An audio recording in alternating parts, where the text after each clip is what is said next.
Awakening in Victorian England, 1860. Imagine waking one morning not in your familiar room with its soft modern comforts, but in a world that feels entirely foreign, as if you stepped through a door into a painting of another century. Sunlight filters through heavy curtained windows, casting long shadows across a room meticulously decorated with lace, polished wood, and porcelain trinkets.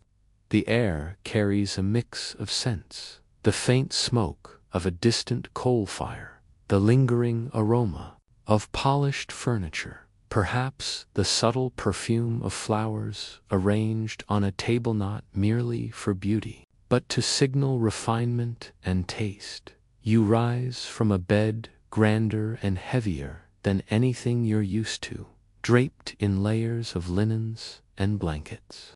But beneath all the comfort lies a certain rigidity, a sense that even here, in your own space, your movements are observed and measured. As your eyes adjust, you notice your clothing, unlike anything in your modern wardrobe. Layers upon layers of fabric corsets, petticoats, stiff collars, each piece meticulously arranged, not for warmth or comfort, but to conform to society's expectations. The very act of dressing is an exercise in precision and patience. Every layer must sit correctly, every fold, seam, and bow perfectly aligned. The corset, in particular, is unforgiving, compressing your body into a shape deemed socially desirable, a shape that signals propriety, discipline, and status. These constraints are both physical and symbolic. They remind you that your role in this society is defined by external expectations, that beauty, obedience, and decorum are valued above freedom and ease. Stepping into the hallway, you hear the distant sounds of a bustling household. Servants move quietly but efficiently, their steps practiced and deliberate. The clatter of pots, the rustle of skirts, the soft footfalls on wooden floors all create a symphony of domestic labor that sustains the life of the house. Each sound is a reminder that the world beyond your room operates according to a strict hierarchy, one in which your comfort and leisure are privileges provided by the work of others, often invisible to those who enjoy them. In Victorian England, the household is a microcosm of society itself, stratified and governed by unspoken rules that dictate behavior, interaction, and movement. Stepping outside, the streets are alive, but not with the familiar hum of engines or electronic signals of modern life. Instead, horse-drawn carriages clatter over cobblestones. Vendors call out their wares with enthusiasm and urgency. Pedestrians in top hats, women in crinolines, children weaving through crowds move with purpose through narrow thoroughfares. Smoke from coal fires hangs in the air, adding a gray haze that softens the edges of buildings but also infiltrates your senses, clinging to skin and hair.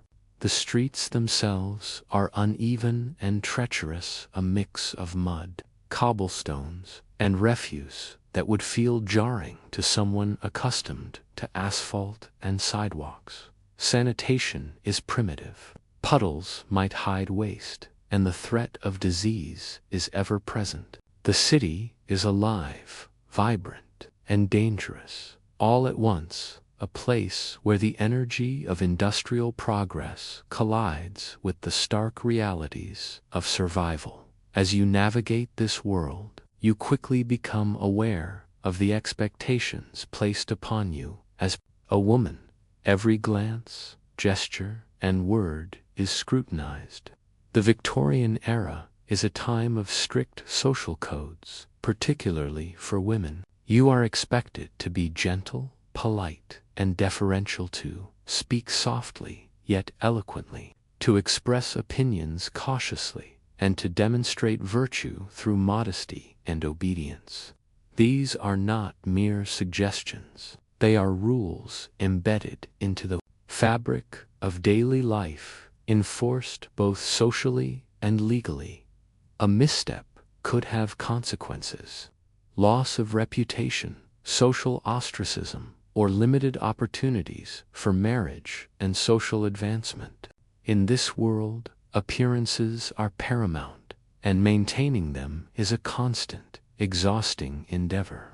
Your education, if you are lucky to have received one, has been carefully curated to prepare you for the roles society deems appropriate. You may know how to read and write, perhaps even how to play the piano or paint delicate landscapes, but your studies are intended less for personal enrichment or intellectual freedom, and more as tools to make you a desirable companion, a suitable wife, or a refined hostess. Knowledge beyond these areas is often discouraged, even frowned upon for women. Ambition, curiosity, or assertiveness can be seen as threatening or inappropriate. Your world is one in which personal potential is measured not by talent or intellect, but by conformity and grace. Even simple pleasures are constrained by these expectations. Walking through the streets, you are aware of the way your skirts swish and sway, the way your posture is perceived, and the way your voice carries. Social gatherings are structured performances where laughter, conversation, and gestures are rehearsed to adhere to standards of decorum. Free expression is rare, and spontaneity is a luxury that could compromise your standing. Every smile, every tilt of the head, every gesture carries weight. Every misjudgment could ripple through your life in ways both subtle and profound. Yet, within these boundaries, there is also a world of intricate nuance and subtle power.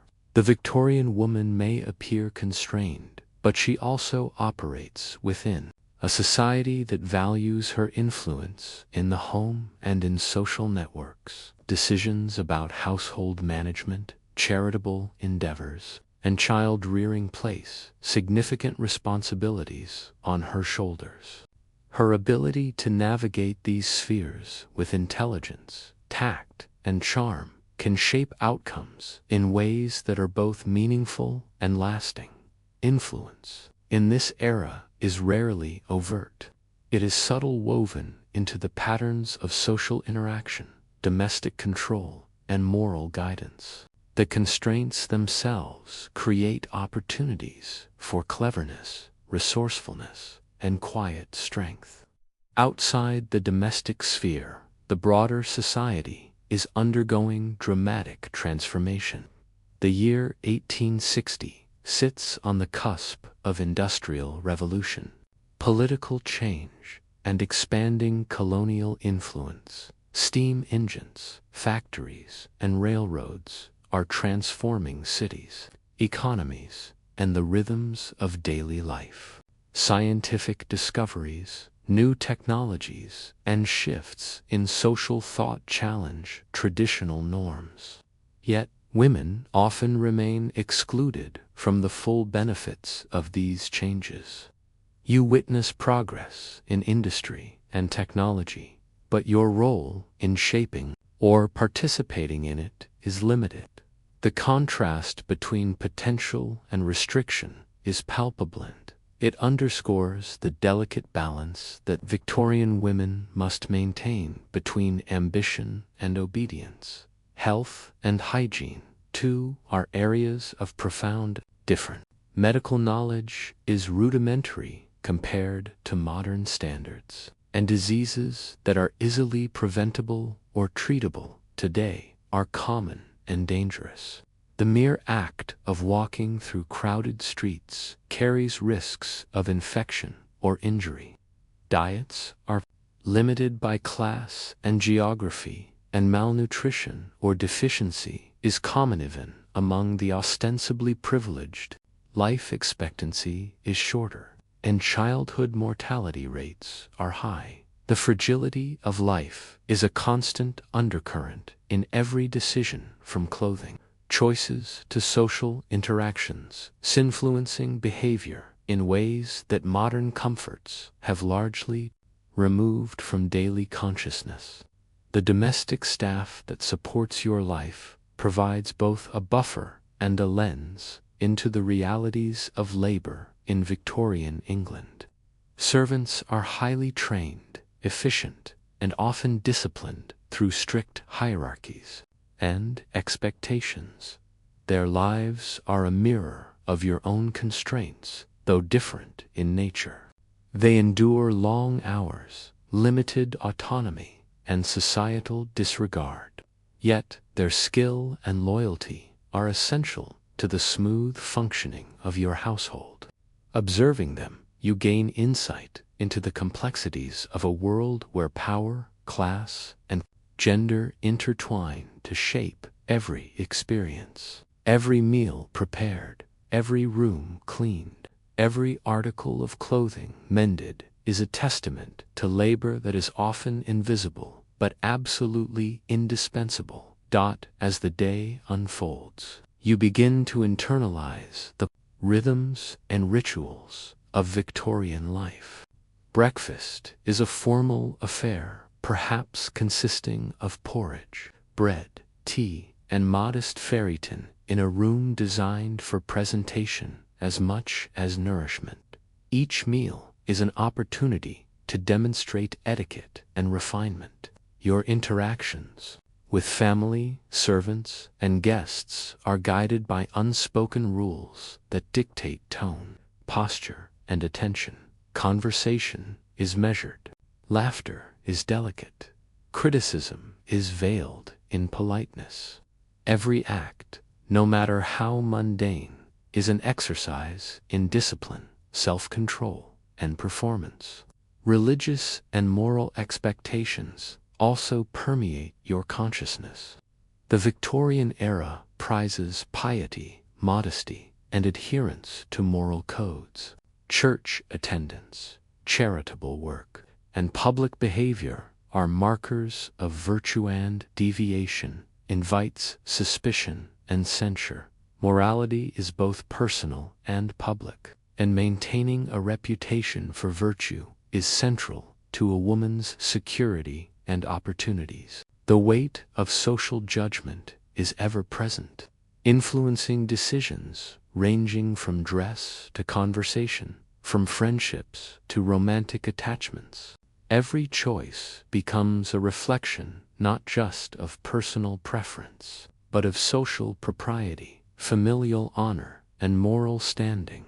By mid-morning, the layers of social expectation, domestic responsibility, and personal restraint may begin to feel overwhelming, yet they are inextricable from the fabric of life in 1860.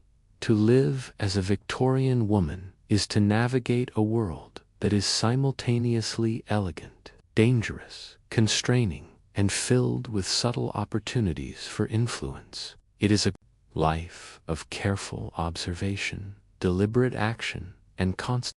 Every gesture, every word, every decision is imbued with significance, shaping both immediate experiences and long-term consequences. Stepping fully into this world, you begin to recognize the complexity of being a woman in 1860. Beauty, grace, and etiquette are not mere luxuries. They are survival tools, markers of social worth, and instruments of influence. Conformity is demanded, yet within the strictures, ingenuity and resilience flourish.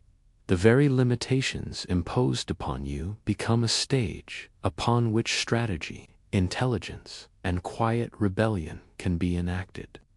To inhabit this life is to understand a society that balances appearance with action, virtue with constraint, and power with invisibility.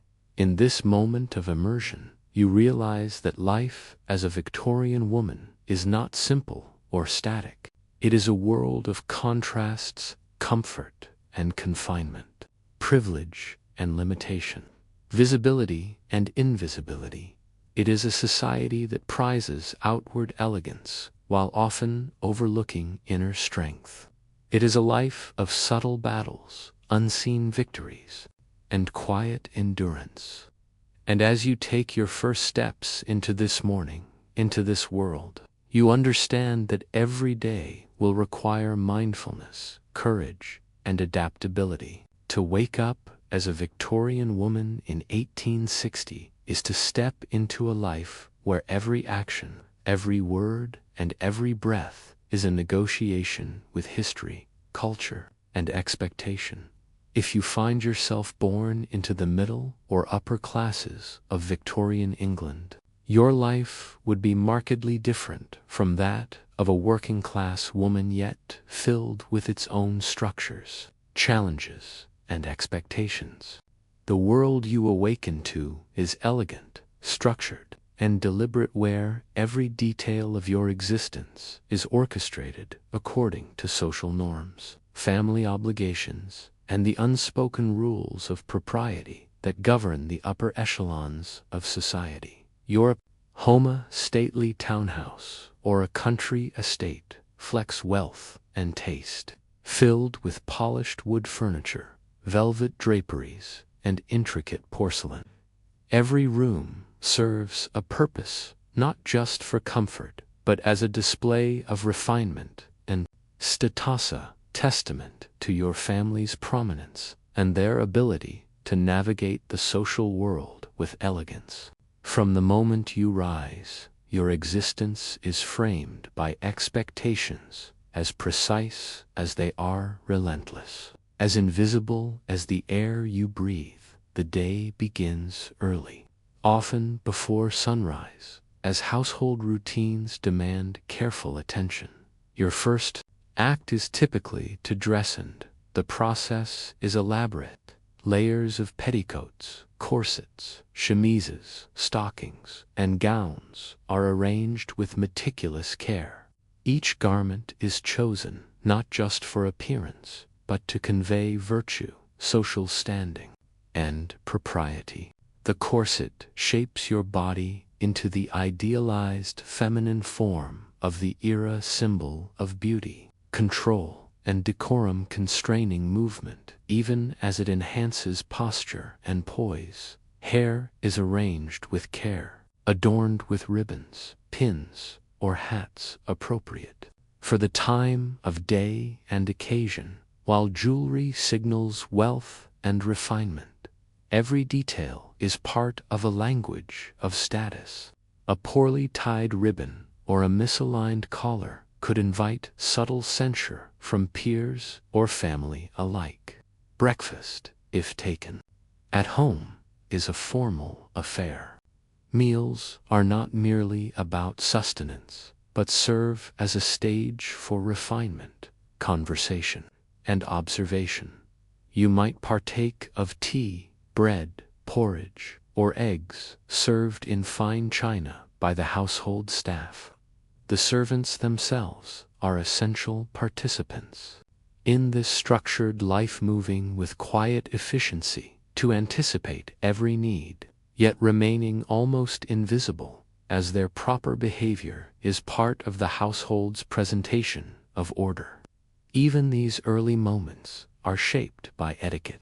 How you sit, how you pour tea, how you respond to conversational are lessons in decorum and self-discipline drilled into you from childhood. Education, though limited compared to opportunities available to men, is central to your upbringing. If you belong to the upper classes, you may have been taught to read, write, and perform arithmetic, but the curriculum is designed to enhance your suitability as a cultured, accomplished woman. Music, painting, embroidery, and French or Italian language lessons may fill your hours, alongside literature and poetry that teach grace and refinement rather than critical or scientific thought. This education is a paradox. It empowers you with skills and knowledge that elevate your social position, yet it deliberately confines your intellectual horizons, preparing you to be admired and appreciated rather than to lead, debate, or innovate in public life. Ambition, curiosity, and independence are subtly discouraged. The highest praise you can receive is the approval of family and peers for your adherence to societal norms. Marriage is a defining goal for women of your class. Much of your education, appearance, and conduct are shaped to prepare you for this. Future romantic love, while idealized in literature, is often secondary to strategic considerations. Family alliances, economic security, and social positioning frequently guide marital arrangements. Your parents or guardians may have carefully monitored your interactions, guiding friendships, introducing you to suitable suitors, and orchestrating social gatherings that serve as both entertainment and subtle matchmaking arenas. Every conversation, every smile, every gesture toward potential partners is imbued with significance, reflecting not just your desires, but your family's ambitions and social strategy. Even as you navigate the nuances of potential marriage, your autonomy is limited by legal and societal constraints. Upon marriage, your property and wealth often transfer to your husband. Divorce is legally challenging and socially stigmatized, leaving many women bound in unions, regardless of personal satisfaction or safety. Your legal identity is subsumed within that of your husband, creating a dependency that affects almost every aspect of life, from financial control to personal freedom. Yet within these limits, influence is wielded subtly through the management of household affairs, the upbringing of children, and the careful cultivation of social networks. Power in this context is indirect but potent. The ability to guide, persuade, and maintain appearances becomes a form of authority in a world that denies overt control. The household itself is a complex ecosystem, with the management of servants, resources, and social obligations demanding skill, attention, and foresight. You oversee budgets, menus, cleaning schedules, and preparations for visitors and events, all while ensuring the home remains a sanctuary of refinement and order. The domestic sphere is not merely functional but symbolic, reflecting the family's status and the woman's competence, taste, and moral guidance. Success in these duties requires intelligence, organization, and emotional acuity. As small mistakes, poorly hosted dinner, a forgotten invitation, a visible display of disorder can damage reputation and invite criticism. Therefore, your influence is significant, shaping experiences, relationships, and perceptions even, as it is often invisible to those outside the household walls. Social obligations extend beyond the home. Visits to neighbors, attendance at parties, church services, and charitable activities form a calendar of engagements that demand careful preparation and execution. Each event is an opportunity to display etiquette, grace, and social acumen. Conversation is an art balancing charm, wit, and discretion, while avoiding topics deemed inappropriate or contentious. Your ability to navigate these interactions shapes both personal and family reputation, and missteps can have lasting social consequences. The social world is a carefully maintained performance, one in which perception often outweighs reality, and the power of a woman lies in her ability to move gracefully within these invisible boundaries. Charitable work and social reform offer another avenue for influence. Women of your class may engage in philanthropy, establishing schools, hospitals, or charitable societies.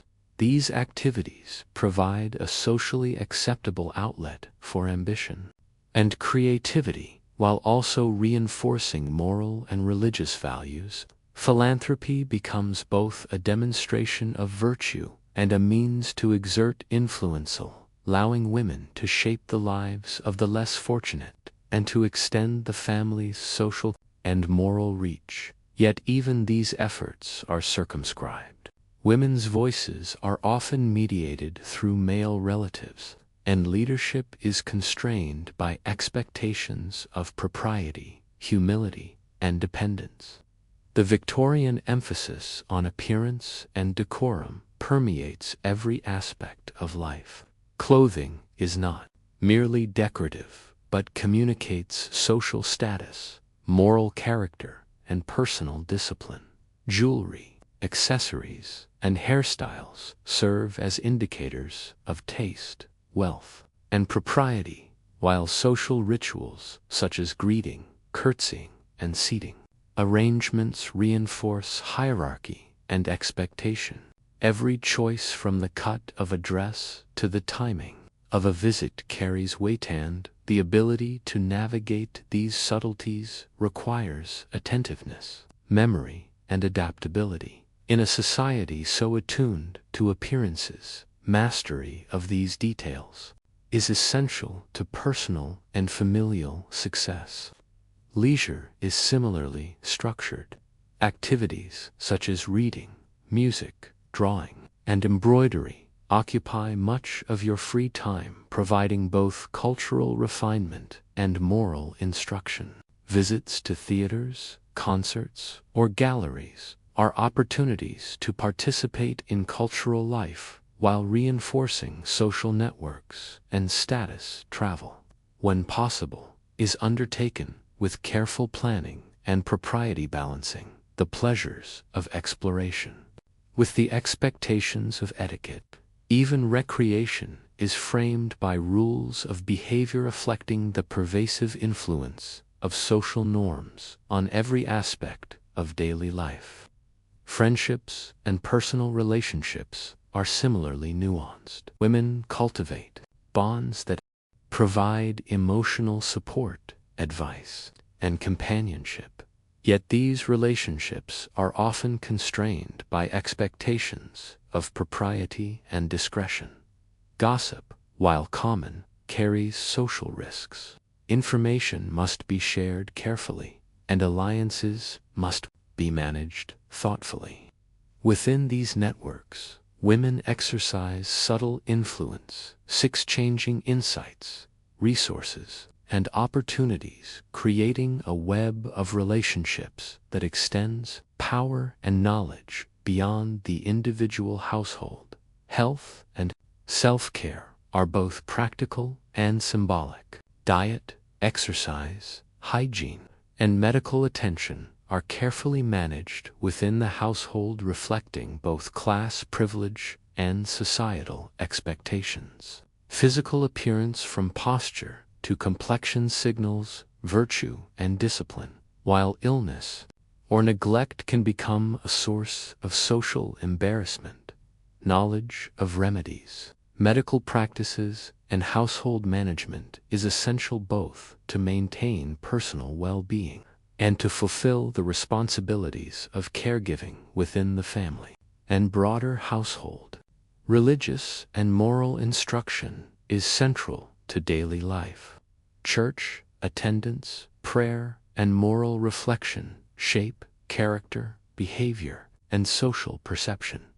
Virtue is intertwined with social standing, and moral lapses carry consequences beyond personal conscience, impacting reputation, marriage prospects, and social relationships. Religion offers both guidance and a framework for understanding one's place in the world, providing both solace and structure within the constraints of Victorian life. Through all these routines and expectations, the life of a middle or upper class. Victorian woman is a delicate balance of constraint and influence. The freedom to act is limited, yet within those limits lies the capacity for intelligence, strategy, and subtle authority. Mastery of domestic management, social navigation, education, and moral conduct creates a sphere of power that, though indirect, is significant and enduring. Every choice from dress to conversation to household decisions carries weight, shaping not only immediate experiences but the broader legacy of family and society. In this world, beauty, grace, and etiquette are tools. Power is exercised indirectly. Influence is often invisible but profound. Daily life is regimented, structured, and deliberate. It offers opportunities for creativity, resilience, and strategy within the home and social sphere. To be a Victorian woman of the middle or upper class is to navigate a world of expectation and constraint while cultivating the subtle skills that create impact and authority. Every day is a negotiation between duty and desire, appearance and reality, limitation and potential. Within these boundaries, women shape not only their lives but the lives of those around them, leaving a mark that is quiet yet enduring and profound in its subtlety. If you were born into the working class of Victorian England, life would present a reality vastly different from that of your middle or upper class counterparts, yet no less defined by social expectations, responsibility, and daily struggle. From the moment you awaken, your senses are confronted with a world of hard labor, cramped living spaces, and the constant pressure to survive and contribute. Your home is likely a modest, narrow dwelling, perhaps a small apartment or a row house.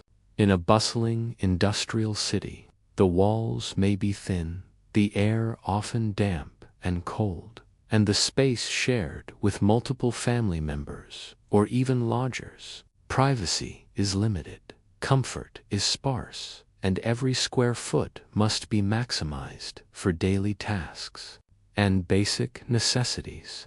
The sights, sounds, and smells of this environment, cooking fires, unwashed laundry, coal smoke, and the chatter of neighbors, form the backdrop of a life that is both communal and crowded, yet profoundly constrained. Morning begins early often. Before sunrise, your day's labor cannot be delayed. If you live in a city, the streets outside are alive with activity. Children scurry to school if they are lucky enough to attend. Men march to factories. Women carry water, wash clothes, or prepare food for their families. If you live in a rural area, the tasks may involve tending animals, gathering firewood, or assisting in agricultural work. Regardless of setting, the work is relentless and little time for leisure or personal reflection. Each day is structured by necessity, but by survival, economic need, and the unyielding rhythm of industrial or domestic labor. For a working-class woman, employment is often a matter of survival rather than choice. Factories dominate urban life, churning out textiles, clothing, machinery, or other goods demanded by the growing economy. Women are employed as weavers, spinners, seamstresses, or in the more grueling tasks of assembly lines and industrial machinery. The work is physically demanding, repetitive, and sometimes dangerous. Long hours, often 12 or more per day, are the norm, and wages are minimal. Child labor is common, meaning even young daughters may join the workforce to supplement family income. Safety measures are limited or non-existent, leading to frequent accidents, injuries, and chronic health problems. The factory floor is a world of noise, dust, and strain where endurance and resilience are essential for both survival and continued employment. Domestic service is another common avenue for working-class women, particularly in urban households as maids, cooks, nannies, or laundresses. You perform labor that is often invisible to the families you serve, yet essential to the smooth operation of their homes. Your day begins before the household awakens and ends long after the family has gone to bed. Tasks are physically taxing: scrubbing floors, polishing silver, washing clothing by hand, preparing meals, and caring for children. Authority within the household hierarchy is strict and expectations are absolute. You may be subject to harsh discipline, criticism, or unreasonable demands. Yet your position is precarious, dependent on the goodwill of employers and the scarcity of alternatives. Despite the invisibility of your labor, your work sustains the comforts and social image of the families you serve, silent but vital contribution that remains largely unacknowledged. Health and hygiene are constant concerns.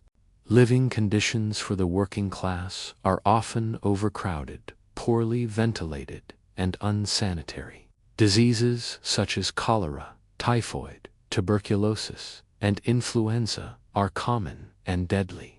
Medical knowledge is limited and access to care is scarce or prohibitively expensive. Simple remedies, herbal treatments, and home care are relied upon, but they are often inadequate against the illnesses that ravaged communities. Life expectancy is lower than for wealthier classes and mortality, particularly among children, is high.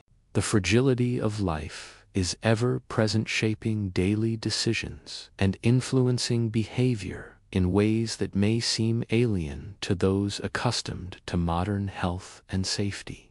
Dietary limitations further underscore the difficulties of working-class life.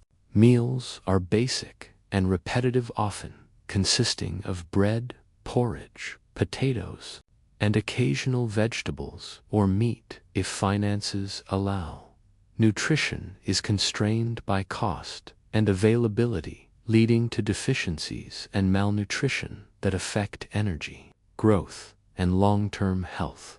Cooking is labor-intensive, requiring wood or coal fires, careful rationing of ingredients, and continuous attention to prevent waste or spoilage. The act of preparing food becomes a daily negotiation between necessity, resourcefulness, and endurance, reflecting both the creativity and the constraint of life at the margins of society. Social interactions are shaped by community, necessity, and constraint. Working-class neighborhoods are often densely populated, fostering close connections among families and neighbors. These relationships provide support, solidarity, and shared resources in a world where institutional assistance is minimal. Women play central roles in these networks, exchanging advice, helping with childcare, sharing food or clothing, and offering guidance in times of illness or hardship. The bonds formed within these communities are both practical and emotional, creating a social safety net that allows survival despite economic and structural pressures. Yet, these networks also operate under scrutiny. Gossip and social norms regulate behavior, reputation, and morality. Marriage and family life carry both expectation and economic function. Many working-class women marry young, and family labor is essential to survival. Husbands, children, and extended kin are part of a household economy where every member contributes to collective welfare. Women bear the brunt of domestic management, childcare, and caregiving in addition to any paid employment outside the home. Childbearing is frequent, risky, and physically demanding, with limited access to medical care or knowledge. Fertility, maternal health, and family survival are constants on the mind-shaping daily routines and long-term planning. The home is a center of labor, love, and negotiation, a microcosm of resilience within a society that offers little structural support. Education is limited for working-class women, particularly beyond basic literacy and numeracy. Opportunities for formal schooling are constrained by cost, accessibility, and the need for children to contribute to household income. Yet literacy and numeracy where available are prized tools, offering the possibility of improved employment, social mobility, or access to ideas beyond immediate experience. Informal education is common learning from mothers, neighbors, or fellow workers, sharing skills, trades, and knowledge essential for survival. Cultural and intellectual pursuits are often aspirational, pursued within the confines of labor. Domestic responsibility and community support. The desire to learn and grow persists, but is continuously tempered by necessity. Public life presents both opportunity and danger. Streets, markets, and workplaces are sites of interaction, commerce, and negotiation, yet they are also environments of risk, harassment, violence, exploitation by employers or strangers are constant concerns. Clothing, behavior, and reputation are critical for safety as well as social standing. Subtle rules govern interaction. The way one carries oneself, responds to attention, or navigates public spaces can affect both immediate security and long-term social perception. Working-class women develop keen awareness, resourcefulness, and resilience in negotiating these environments, cultivating skills of observation, adaptation, and subtle influence to protect themselves and their families. Work within factories or households fosters a culture of endurance, camaraderie, and collective negotiation. Women often work alongside peers who share knowledge of machines, tasks, and labor-saving techniques, exchanging advice on coping with fatigue, injury, and the pressures of demanding supervisors. Bonds formed in these environments provide emotional support and practical guidance, creating a network of solidarity that mitigates the hardships of daily life, harshness of daily life. Friendships, shared struggles, and mutual assistance are crucial, forming a parallel sphere of influence and agency in an otherwise constrained social landscape. Religion and moral expectation are pervasive influences. Attendance at church services, participation in religious rituals, and adherence to moral codes shape community behavior, personal decisions, and social perception. Religious instruction often frames the understanding of hardship, labor, and resilience, offering both solace and guidance. Morality is intertwined with reputation and opportunity. Women are judged not only on conduct within the household, but also on behavior in the wider community. Faith becomes both a source of comfort and a framework for understanding and navigating life's hardships, despite the constraints. Working-class women exhibit remarkable resilience, creativity, and agency. Daily life demands problem-solving, resourcefulness, and emotional fortitude. Managing scarce resources, protecting children, navigating labor expectations, and maintaining social networks all require intelligence and strategy. Influence is wielded subtly through negotiation within households, guidance of children, support of neighbors, and careful cultivation of reputation. Power may be limited in formal terms, but the capacity to affect family, community, and circumstance is substantial. Women carve out spaces of autonomy using skill, tact, and ingenuity to survive, and at times thrive in the face of adversity. Leisure, when available, is brief and purposeful. Simple pleasures such as singing, storytelling, crafts, or small, communal gatherings provide emotional sustenance, a respite from labor, and a chance to reinforce social bonds. Cultural expression persists despite limitations, demonstrating human creativity, desire for connection, and the need for expression even under economic and social pressures. These moments, though fleeting, are vital, sustaining both spirit and community in a world dominated by labor and survival. Seasonal rhythms and industrial schedules further shape life. Work intensifies during harvests, factory production cycles, or commercial demands, leaving little room for deviation. Clothing, food, and shelter must be adapted to weather extremes, while illness, accidents, or economic shocks threaten stability. Every decision is weighted with consequences. Every action has the potential to affect survival, health, and future opportunity. The working-class woman must navigate these pressures, constantly balancing immediate needs with longer-term planning in an environment where failure carries profound consequences. Childhood for working-class girls is characterized by early responsibility.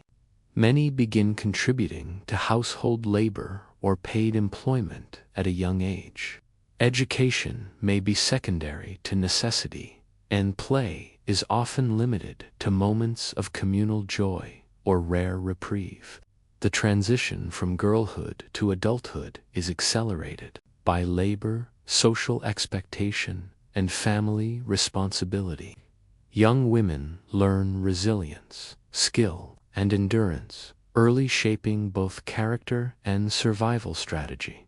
The pressures of early adulthood cultivate maturity, pragmatism, and the ability to navigate a world of constraint with intelligence and adaptability. Economic instability is a constant companion. Wages are low, employment is precarious, and social safety nets are minimal. Families must navigate periods of unemployment, illness, or market fluctuation with ingenuity and careful planning. Women often act as financial managers, resources, negotiating with suppliers, or engaging in small trades to supplement income. The household economy requires constant attention, creativity, and strategic decision-making, making the working-class woman both a laborer and a manager within her constrained sphere.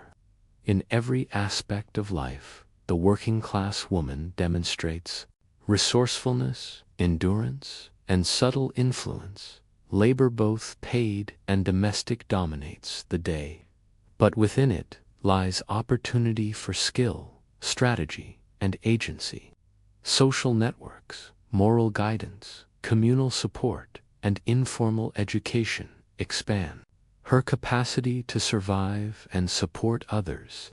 Daily routines are exhausting, but they are also arenas of competence, intelligence, and quiet achievement. Every action from household management to labor negotiation contributes to survival, stability, and ultimately the preservation of family and community.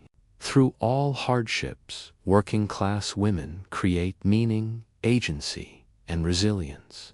They navigate labor, health, family, and social expectation with skill, fortitude, and ingenuity. Despite systemic constraints, economic pressure, and social limitation, they exert influence, protect their families, and shape their communities.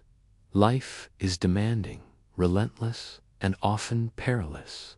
But it is also rich with subtle forms of power, knowledge, and accomplishment. The daily endurance, skill, and intelligence of these women form a foundation upon which family, community, and society continue to function, revealing the profound impact of those who labor quietly yet effectively to sustain life under conditions of scarcity, risk, and constraint. Living in Victorian England, you quickly realize that every aspect of your existence as a woman is regulated not only by law, but by the intricate, unspoken codes of society. These rules govern your speech, your posture, your clothing, your gestures, and even your thoughts, shaping the very way you inhabit the world. From the moment you step outside the private walls of your home, you are acutely aware of the eyes of others upon you, not necessarily in a menacing way, but as silent arbiters of your behavior, evaluating whether you conform to the expected standards of femininity, propriety, and social worth. Each movement, each word, each glance carries significance, and even a subtle misstep may ripple outward, impacting your reputation, your opportunities, and your relationships. The pressure to conform is constant and visible, yet pervasive, shaping your life in ways both profound and subtle. Clothing serves as the first and most visible marker of your adherence to social rules. Your dress, meticulously arranged, signals not only your class, but also your virtue and understanding of social etiquette. Corsets cinch your waist, shaping your body into the idealized silhouette of femininity, constraining your movements, and reminding you that the display of beauty often comes at the cost of physical freedom. Petticoats and crinolines amplify your presence, making even the simple act of walking a demonstration of grace and control. Accessories, hats, gloves, and jewelry are chosen carefully, each piece communicating refinement, status, and decorum. Colors, fabrics, and patterns are laden with meaning, guiding observers in their judgment of your taste, morality, and social standing. A single misaligned bow or the wrong choice of fabric could betray ignorance or impropriety, exposing you to criticism or gossip that may spread far beyond your immediate circle. Posture and physical comportment are equally important. Standing, sitting, or walking incorrectly signals a lack of discipline, refinement, or moral character. Women are taught to move gracefully, to keep their hands and feet properly positioned, to tilt the head in socially approved ways, to avoid gestures considered bold, rude, or unbecoming. Even facial expressions are regulated. Overt displays of emotion are discouraged in public, replaced by a controlled, composed demeanor that reflects self-discipline, dignity, and awareness of social expectations. You quickly learn to suppress sudden laughter, frustration, or anger, for any such expression can attract attention or judgment. Your body itself becomes a text to be read, interpreted, and evaluated by others, a constant reminder of the invisible chains that govern conduct. Speech, too, is closely monitored by societal norms. Women are expected to speak softly, politely, and with careful diction. Conversation should be engaging, yet never confrontational, witty, yet never provocative. Opinions must be expressed cautiously, particularly in the presence of men or in mixed company where a misstatement could could be seen as impertinence or a challenge to social order. Topics considered inappropriate: politics, finance, explicit critique of others, or unrestrained emotion are generally off-limits, creating a landscape in which verbal expression is constrained but also strategic. Women develop a keen awareness of how to phrase thoughts using indirect language, suggestion, or implication to communicate ideas while avoiding social censure. Conversation becomes both an art and a tool, a way to navigate the treacherous terrain of social expectation without compromising personal safety or reputation. The public sphere presents additional layers of scrutiny. Streets, marketplaces, public transport, parks, and theaters are spaces where behavior is constantly observed, judged, and recorded in the collective consciousness of the community. Walking alone, engaging in casual conversation, or even gesturing to a passerby carries significance, as social codes dictate which actions are acceptable, which are improper, and which might attract scandal. Women are advised to travel in groups or with family to maintain composure in public spaces, then to avoid situations that might compromise their virtue or reputation. Safety, reputation, and propriety are intertwined, shaping every decision. About movement, interaction, and visibility outside the home. Friendships and social alliances are similarly governed by expectation. Women cultivate relationships with care, balancing trust, loyalty, and social standing. Gossip, though often seen as trivial, carries real power in this society, capable of affecting marriage prospects, employment opportunities, and personal safety. Women must navigate these networks with intelligence, awareness, and subtlety. Advice, offering support, and occasionally engaging in delicate diplomacy to maintain harmony. Social intelligence is critical. Knowing when to speak, when to remain silent, and when to assert influence can mean the difference between acceptance and ostracism. Through these relationships, women wield indirect power, influencing opinions, outcomes, and community life, even as their agency in formal or public domains remains restricted. Romantic interactions are also tightly regulated.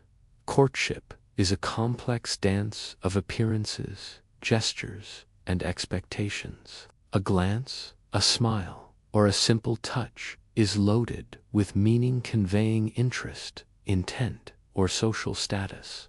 Social gatherings, dances, and public outings are carefully choreographed, providing opportunities to meet suitors while demonstrating virtue, refinement, and compliance with moral codes. Missteps, whether in behavior or judgment, can have lasting consequences, potentially jeopardizing future prospects or attracting scandal. Young women learn early to balance personal desire with societal expectation, negotiating the tension between private feelings and public performance in a world where reputation is currency and social perception is critical. Even seemingly mundane activities such as shopping, attending church, or visiting neighbors, how you carry your basket, the tone of your voice when greeting acquaintances, the appropriateness of your attire for the occasion, and your demeanor in interactions all reflect on your character.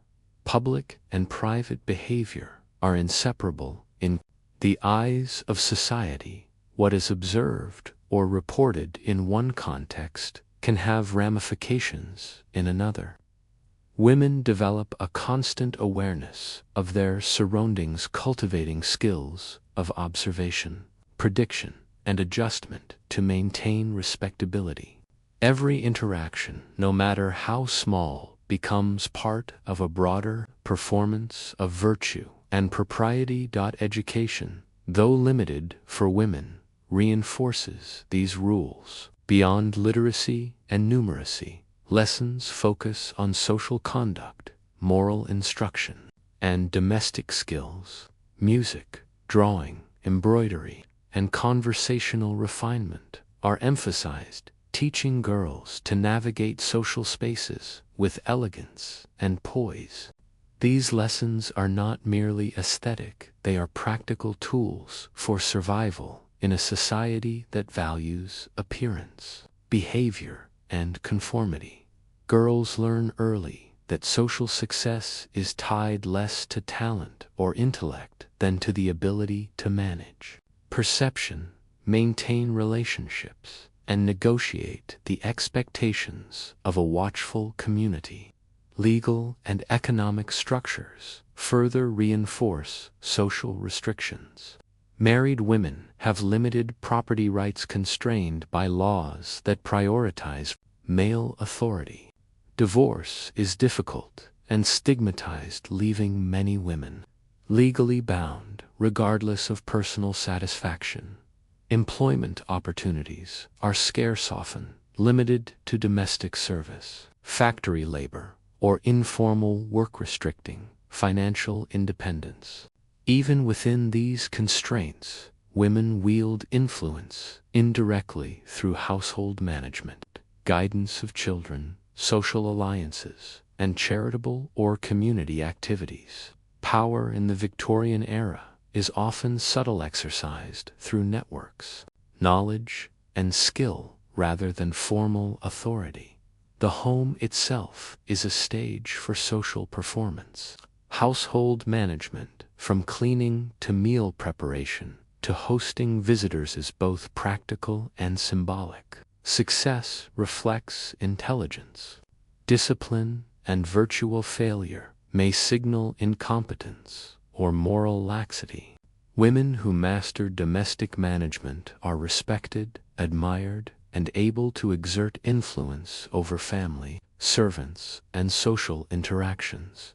The domestic sphere becomes a domain where intelligence, organization, and emotional acuity are critical, demonstrating that even within constraint, skill and strategy shape outcomes and social perception. Leisure and culture are also bound by expectation. Reading, music, drawing, and correspondence occupy free time, reinforcing refinement and propriety. Public entertainments, such as theater, opera, or social gatherings, are carefully chosen and attended with attention to social codes. Behavior in these spaces must balance enjoyment with decorum. Enthusiasm, laughter, or display of knowledge must be tempered to avoid appearing vulgar, frivolous, or emotive. Social engagement is a performance blending pleasure, education, and strategic observation, allowing women to navigate complex hierarchies while adhering to moral and social expectations. Religious and moral frameworks guide both public and private behavior. Church attendance, prayer, and adherence to moral codes shape decisions, interactions, and reputations. Virtue, chastity, and piety are not only personal ideals but public expectations, influencing marriage prospects, social acceptance, and community standing.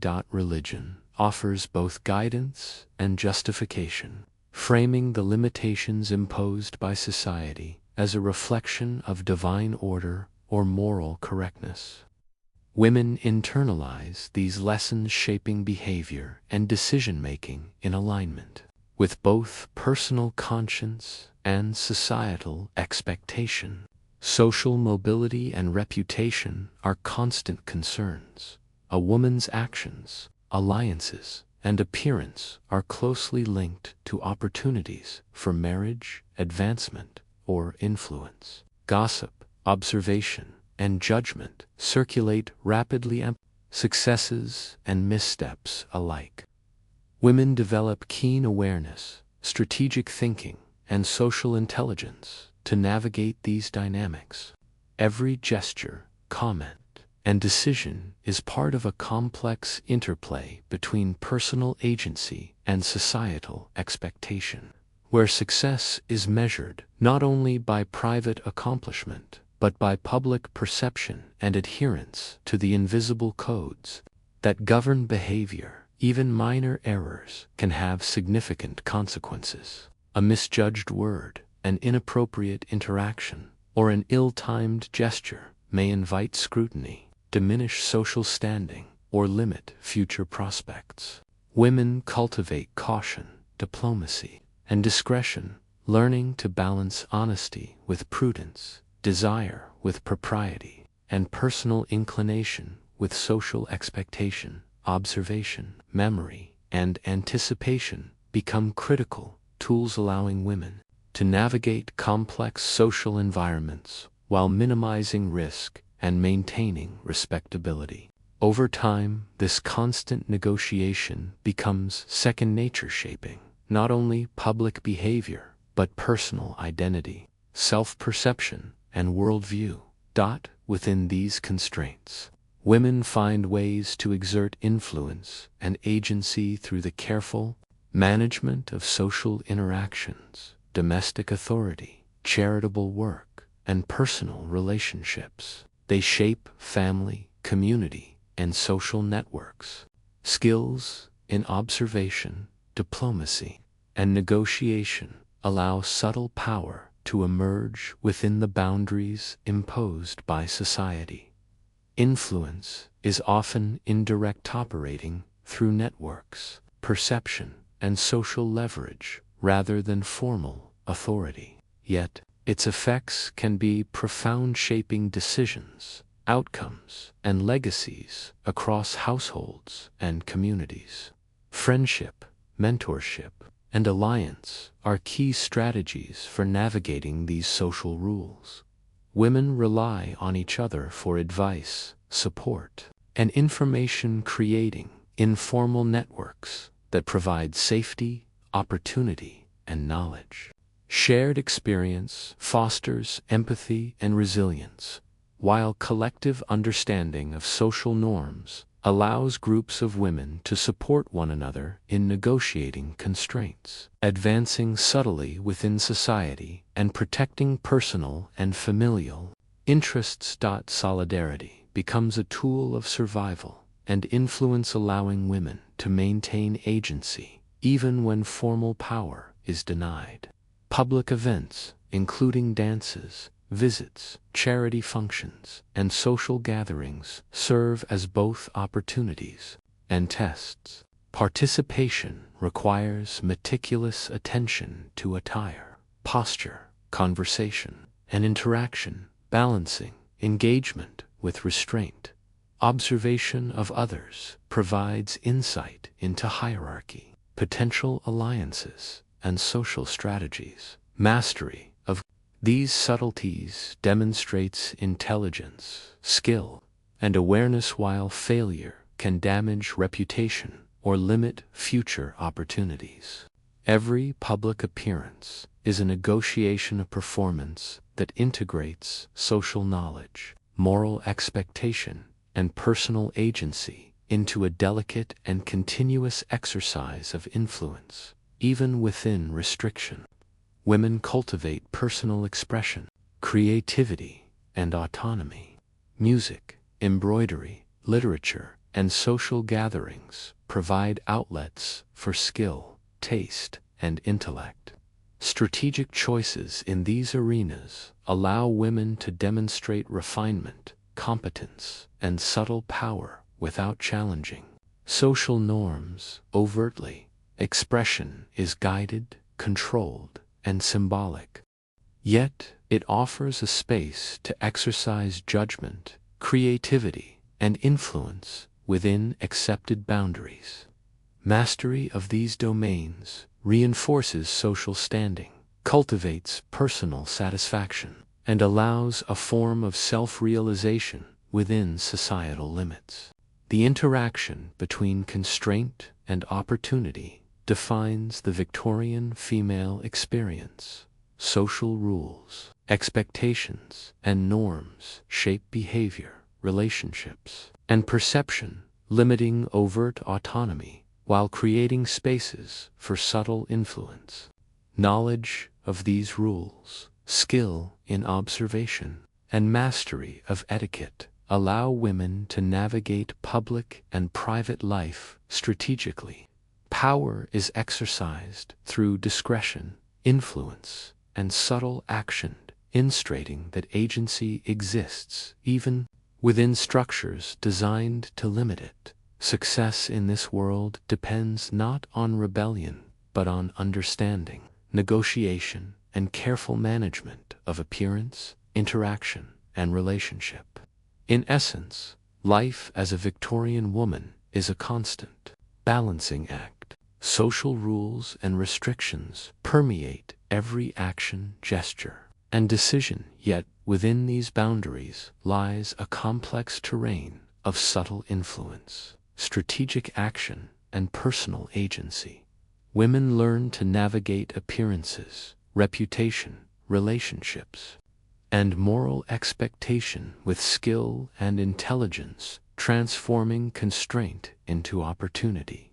Every day is a careful negotiation of performance and an exercise in awareness, revealing the resilience, creativity, and strategic capacity of those who must operate under constant scrutiny and expectation. Mastery of this delicate social choreography allows women to shape both personal and communal outcomes, wield influence within limited spheres, and assert agency within a world that demands conformity, virtue, and discretion.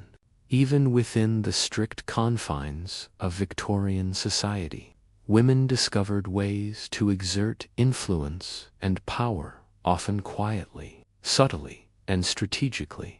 While their lives were circumscribed by rigid social expectations, legal limitations, and moral codes, these constraints did not extinguish intelligence, creativity, or ambition.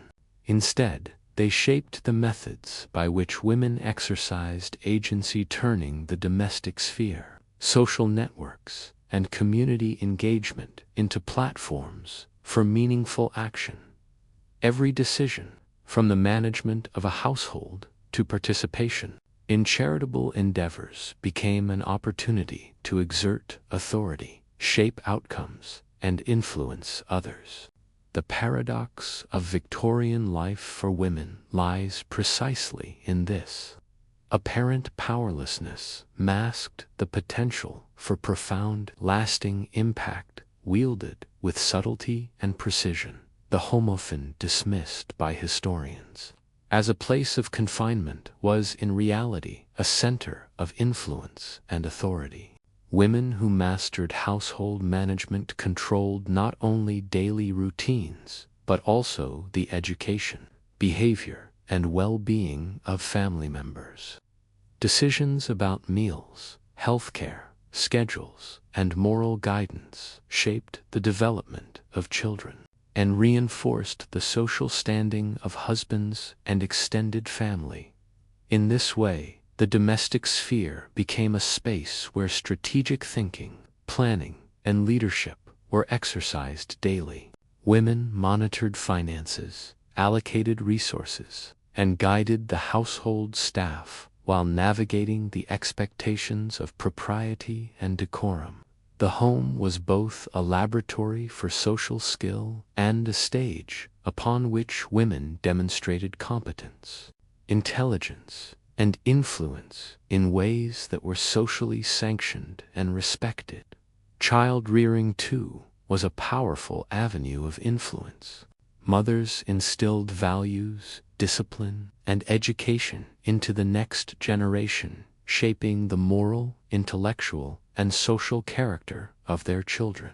Decisions regarding schooling, manners, and religious instruction had consequences that extended far beyond the home, impacting the children's future roles in society, their opportunities, and their potential for success. By guiding and molding their children, women exercised influence that would ripple through families, communities, and eventually society at large.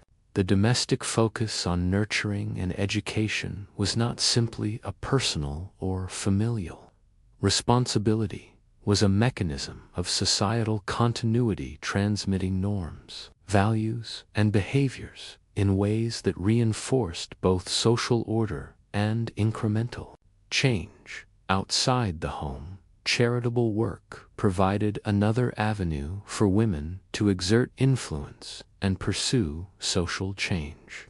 Philanthropy was not only a moral obligation, but also an opportunity to shape the lives of others and to participate in broader societal projects.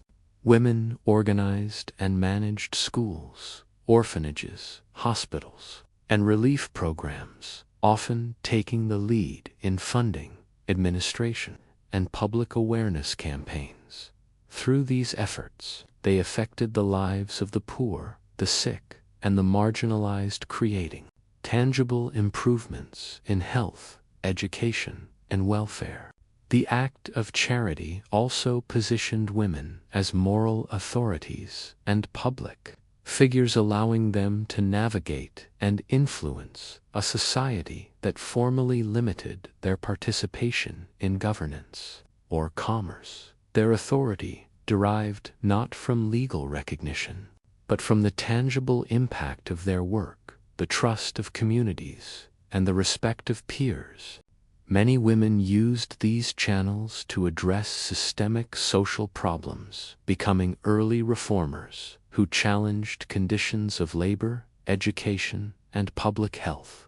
Awareness of the hardships faced by working-class families, children, and marginalized groups motivated women to act, often leveraging social networks, moral authority, and the influence of the household to advocate for change. Campaigns for improved sanitation, educational access, and labor protections were often initiated, supported, or publicized by women then, when they could not vote or hold formal office.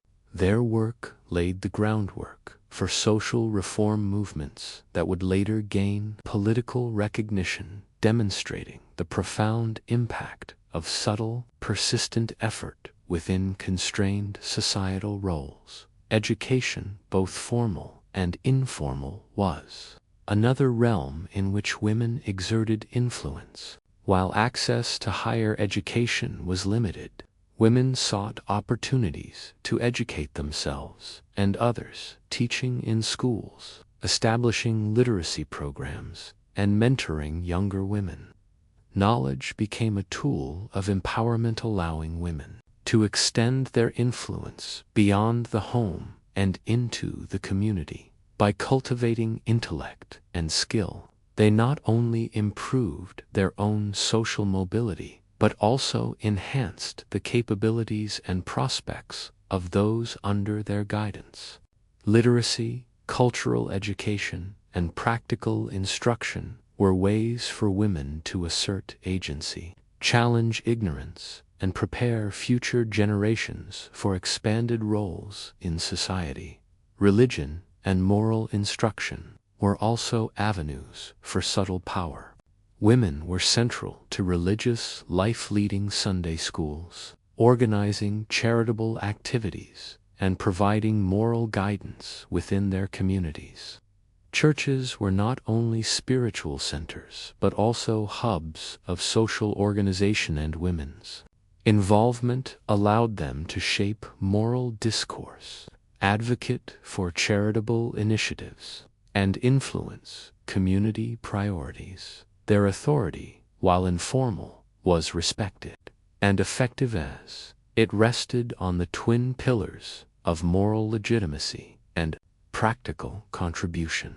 In an era when women were excluded from formal political power, Moral and religious influence became a conduit for shaping values, behavior, and social norms. Social networks and salons were another arena for influence. Women cultivated friendships, alliances, and mentorships, creating webs of connection that extended both influence and knowledge. Through conversation, collaboration, and counsel, women guided opinions, facilitated introductions, and shaped decision-making within their social circles. Networking was an art that allowed women to exchange ideas, coordinate efforts, and leverage collective influence in ways that were socially acceptable. These networks could amplify a single woman's voice, enabling her to participate indirectly in decision-making, social reform, and cultural innovation. Even in a society that formally excluded women from public authority, some Victorian women became writers, journalists, and intellectuals, finding public voices through literature, essays and letters, novels, essays, and serialized publications became vehicles to explore ideas, critique social norms, and reach broad audiences. Through storytelling, women challenged assumptions, exposed injustices, and inspired reflection or action among readers. While direct political engagement was often impossible, writing provided a socially acceptable channel for influence, allowing women to shape thought, culture, and debate. In this way, literature became both a mirror of society and a lever for subtle change, extending influence far beyond the domestic sphere. The burgeoning suffrage movement is a prime example of women exercising influence strategically.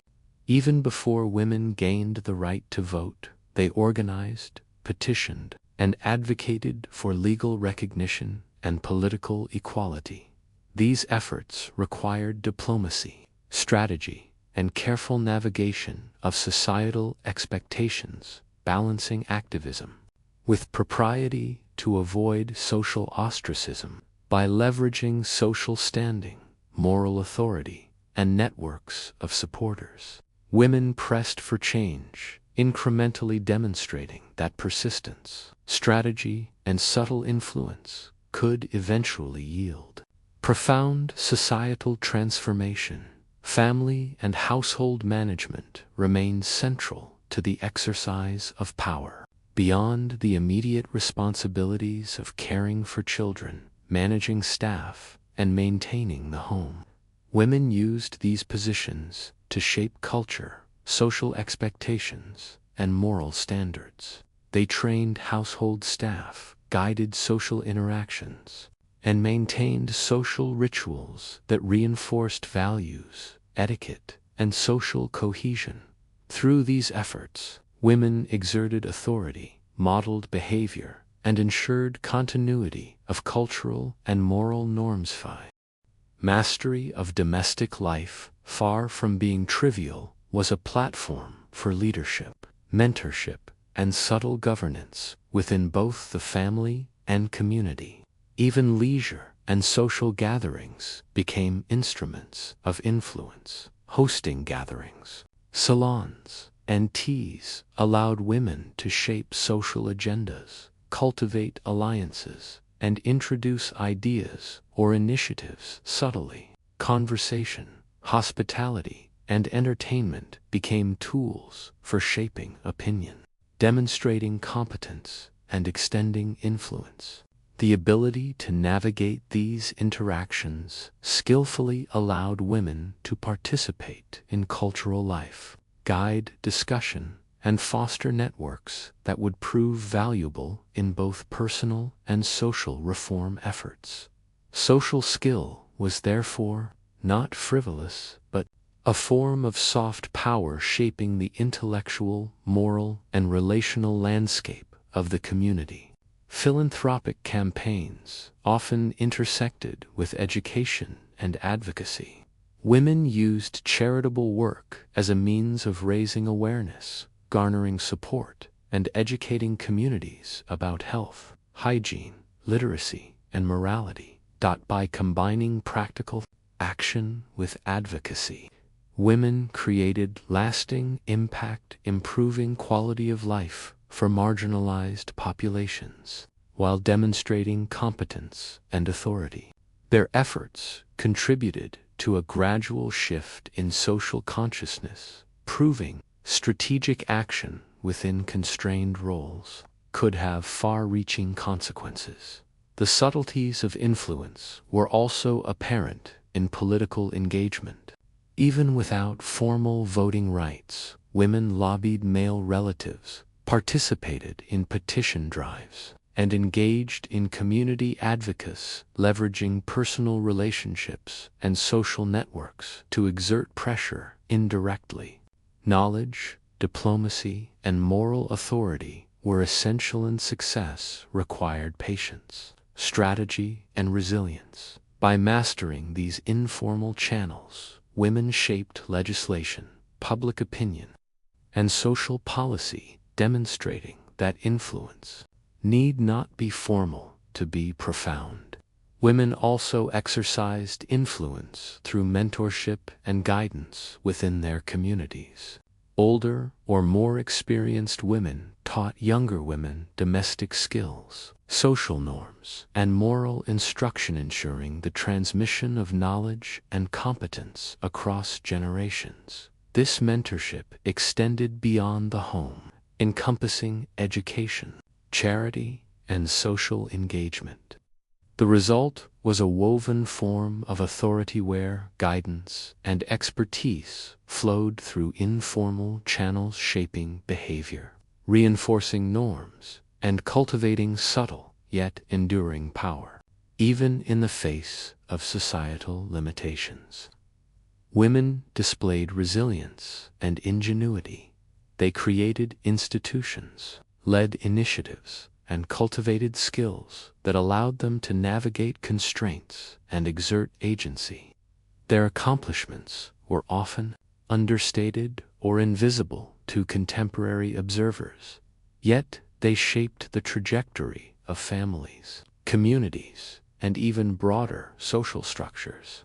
Influence, when exercised with awareness and strategy, could produce tangible outcomes, demonstrating that agency is not solely defined by formal authority, but by the capacity to act, persuade, and shape outcomes within existing systems. Women's influence often combined practical, moral, and intellectual dimensions, managing households, guiding children, educating communities, and engaging in charity required decision-making, strategy, and insight.